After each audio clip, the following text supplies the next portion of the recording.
Today, I just want to share a few lessons, meaning three. The three lessons that have had the greatest impact on my life have to do with feelings, with failure, and with finding happiness.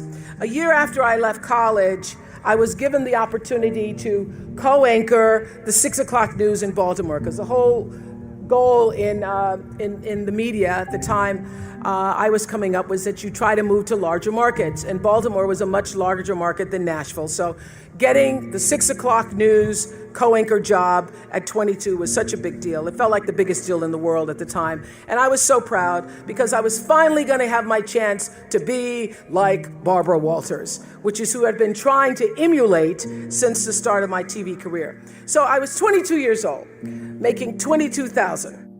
And yet it didn't feel right. It didn't feel right. The first sign was when they tried to change my name. The news director said to me at the time, "Nobody's going to remember Oprah, so we want to change your name. We've come up with a name we think that people will remember and people will like. It's a friendly name, Susie." But my name wasn't Susie. And I'd grown up not really loving my name, because when you're looking for your little name on the lunch boxes and the license plate tags, you're never going to find Oprah. So I grew up not loving the name, but once I was asked to change it, I thought, well, it is my name.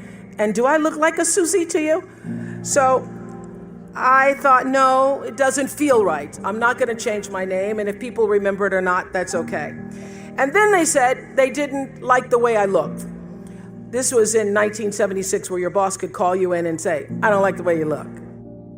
So I was juggling these messages of expectation and obligation and feeling really miserable with myself. I'd go home at night and fill up my journals, because I've kept a journal since I was 15, so I now have volumes of journals. So I'd go home at night and fill up my journals about how miserable I was and frustrated, and then I'd eat my anxiety. That's where I learned that habit.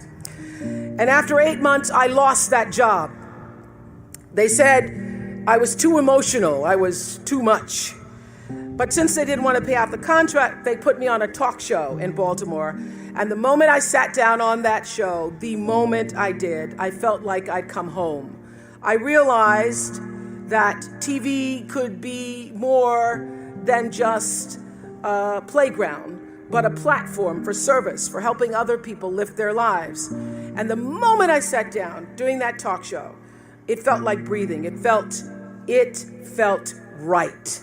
And that's where everything that followed for me began. And I got that lesson. When you're doing the work you're meant to do, it feels right. And every day is a bonus, regardless of what you're getting paid. And how do you know when you're doing something right? How do you know that? It feels so. What I know now is that feelings are really your GPS system for life. When you're supposed to do something or not supposed to do something, your emotional guidance system lets you know. The trick is to learn to check your ego at the door and start checking your gut instead. Every right decision I've made, every right decision I've ever made has come from my gut. And every wrong decision I've ever made was a result of me not listening to the greater voice of myself. If it doesn't feel right, don't do it. That's the lesson. Even doubt means don't. This is what I've learned. There are many times when you don't know what to do. When you don't know what to do, get still. Get very still until you do know what to do. And when you do get still and let your internal motivation be the driver, not only will your personal life improve, but you will gain a competitive edge in the working world as well. Because as Daniel Pink writes in his bestseller, A Whole New Mind, he says we're entering a whole new age, and he calls it the conceptual age, where traits that set people apart today are going to come from our hearts, right brain, as well as our heads. It's no longer just the logical, linear, rules-based thinking that matters, he says. It's also empathy and joyfulness and purpose, inner traits that have transcendent worth. These qualities bloom when we're doing what we love. So when we're involving the wholeness of ourselves in our work, both our expertise and our emotion. So I say to you, forget about the fast lane. If you really want to fly, just harness your power to your passion. Honor your calling. Everybody has one. Trust your heart, and success will come to you. So lesson 1, follow your feelings. If it feels right, move forward. If it doesn't feel right, don't do it. Now I want to talk a little bit about failings, because nobody's journey is seamless or smooth. We all stumble. We all have setbacks. If things go wrong, you hit a dead end, as you will. It's just life's way of saying, time to change course. So ask every failure. This is what I do. Every failure, every crisis, every difficult time, I say, what is this here to teach me?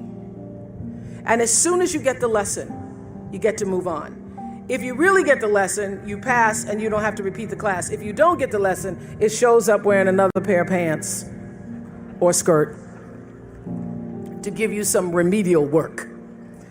And what I found is that difficulties come when you don't pay attention to life's whisper, because life always whispers to you first. And if you ignore the whisper, sooner or later, you'll get a scream. Whatever you resist persists, but if you ask the right question, not why is this happening, but what is this here to teach me? What is this here to teach me? It puts you in the place and space to get the lesson you need. My friend Eckhart Tolle, who's written this wonderful book called A New Earth, it's all about letting the awareness of who you are stimulate everything that you do. He puts it like this. He says, don't react against a bad situation, merge with that situation instead, and the solution will arise from the challenge. Because surrendering yourself doesn't mean giving up, it means acting with responsibility. Okay, many of you know that, as President Hennessy said, I started this school in Africa. And I founded the school where I'm trying to give South African girls a shot at a future like yours. And I spent 5 years making sure that school would be as beautiful as the students. I wanted every girl to feel her worth reflected in her surroundings. So I checked every blueprint. I picked every pillow. I was looking at the grout in between the bricks. I knew every thread count of the sheets. I chose every girl from the villages, from 9 provinces, and yet last fall I was faced with a crisis I'd never anticipated. I was told that one of the dorm matrons was suspected of sexual abuse. Well, that was, as you can imagine, devastating news. First I cried, actually I sobbed for about a half an hour, and then I said, let's get to it. That's all you get, is a half an hour. You need to focus on the now, what you need to do now. So I contacted a child trauma specialist. I put together a team of investigators. I made sure the girls had counseling and support. And Gail and I got on a plane and flew to South Africa. And the whole time I kept asking that question, what is this here to teach me? And as difficult as that experience has been, I got a lot of lessons. I understand now the mistakes I made because I had been paying attention to all of the wrong things. I built that school from the outside in, when what really mattered was the inside out.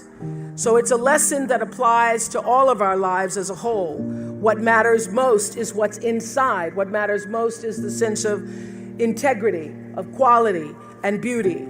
I got that lesson. And what I know is that the girls came away with something too. They've emerged from this more resilient and knowing that their voices have power. And their resilience and spirit have given me more than I could ever give to them, which leads me to my final lesson, the one about finding happiness. Not a small topic, this is, finding happiness. But in some ways, I think it's the simplest of all.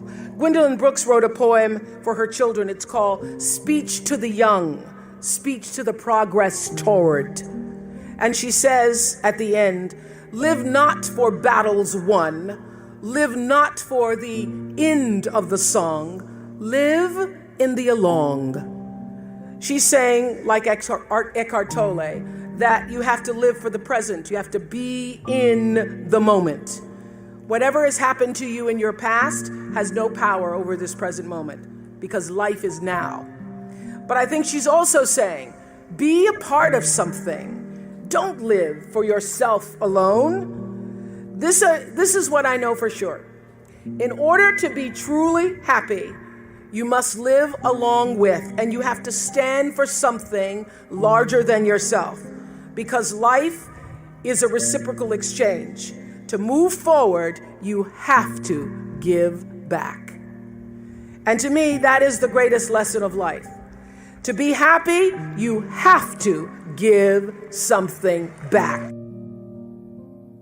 So whatever field you choose, if you operate from the paradigm of service, I know your life will have more value and you will be happy. I was always happy doing my talk show, but that happiness reached a depth of fulfillment, of joy that I really can't describe to you or measure when I stopped just being on TV and looking at TV as a job and decided to use television, to use it and not have it use me, to use it as a platform to serve my viewers. That alone changed the trajectory of my success. So I know this, that whether you're an actor, you offer your talent in the way that most inspires art. If you're an anatomist, you look at your gift as knowledge and service to healing. Whether you've been called, as so many of you here today, getting doctorates and other degrees, to the profession of business, law, engineering, humanities, science, medicine.